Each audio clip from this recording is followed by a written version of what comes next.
Blessed and happy Tuesday to all of you, my dear friends, my dear brothers and sisters, my dear good people of God, faithful followers of the Daily Gospel Reflection with Father Jack.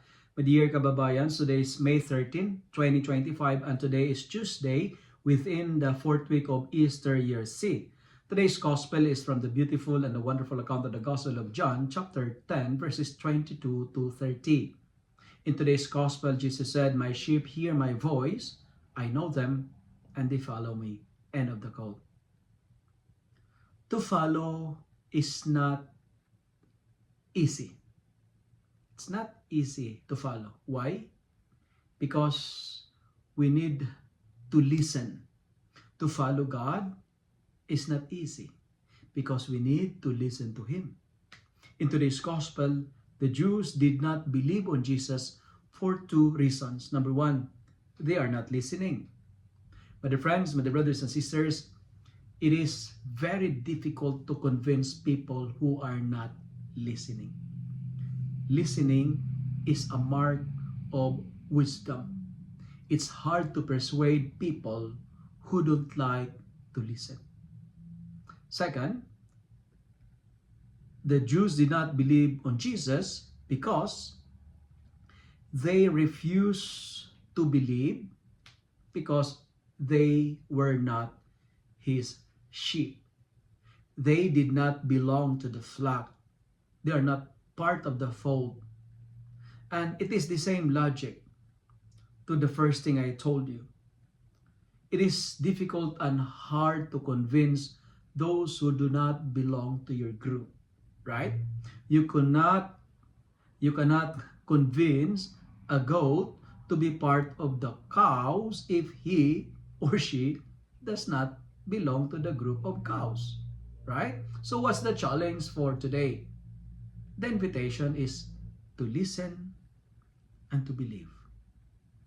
Why?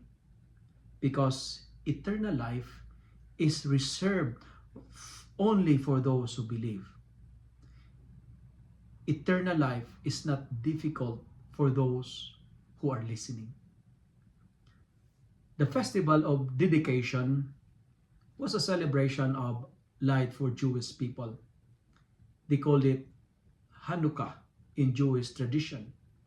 It is a celebration of light, but the Jews choose to stay in the dark in a sense, because they refuse to believe in Jesus as the Messiah.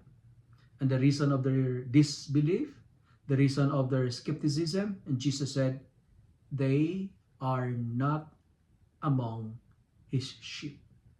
We are challenged today, my dear friends, to listen to God, believe in Jesus, because if you do, no one will snatch you from the hands of God. Winter festival of lights called Hanukkah is a festival of light. So we are challenged to continue to believe in Jesus, to listen to Him, because listening to Jesus, following Jesus, is like a feeling of Christmas. If we listen to God, it's always an experience of Christmas. My dear friends, let me end my reflection by saying, listen, because listening is a beginning of prayer. When you listen, you will know who you are, and you will know who God is. If you love and like this reflection, kindly share it with your friends, share it with your family, make the Word of God viral so that many will be blessed. Amen.